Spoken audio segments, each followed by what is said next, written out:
Yo, what's up mga kalaking Ilocanja? Ito na naman po yung Manong June ng Laging Ilocanja page.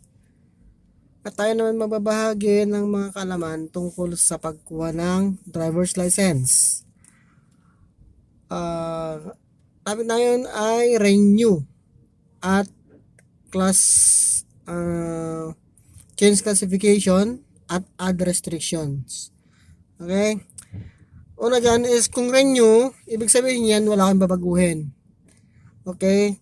Kung renewal lang yan po ay non-pro to non-pro, wala kang babaguhin, wala kang i-add na code na 1 or 2, kung 1 man ang code mo or A, hindi ka mag-additional ng A1, as it is po A lang. Or kaya 1, 1, 2, as it is 1, 2 pa rin yung ano po natin, i-renew po natin, yun, renewable po yun. At yun po tinatawag na renew sa driver's license. So, ano pong kailangan pag-renew sa driver's license?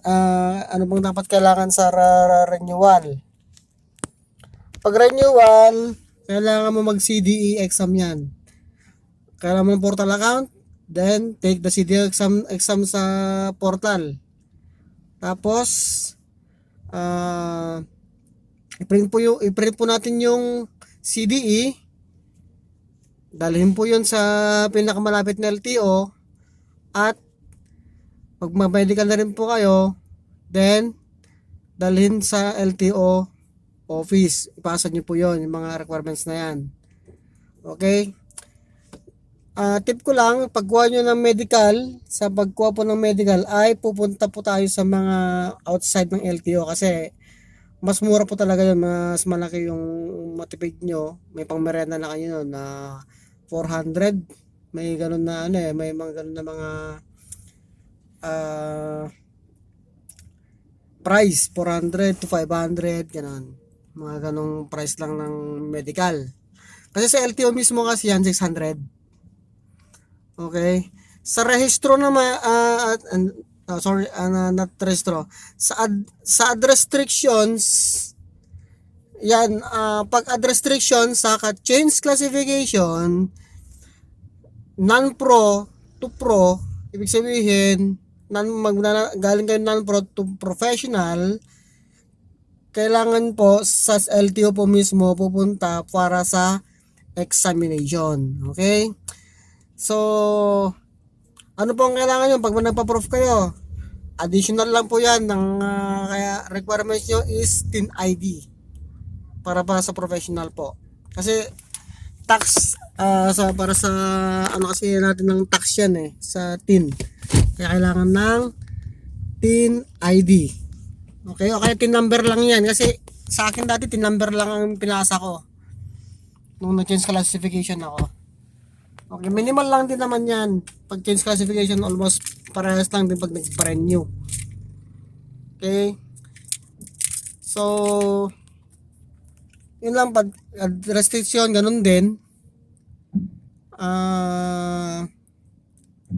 Kailangan na lang din mag-exam dun sa mismong LTO.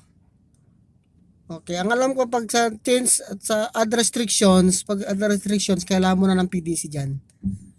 Kung anong code yung kukunin mo. Okay?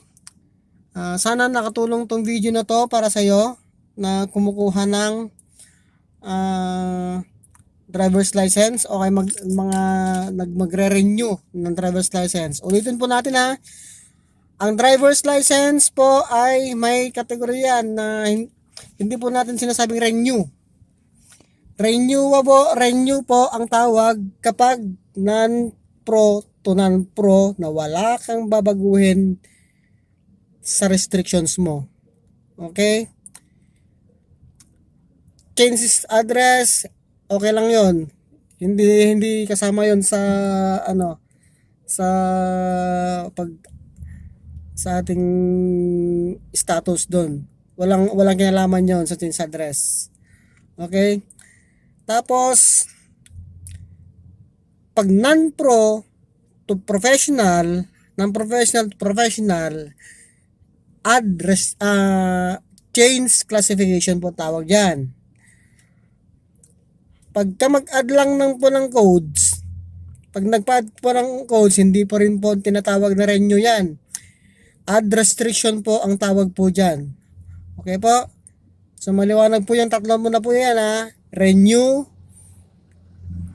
change classification, at saka add restriction. Okay po?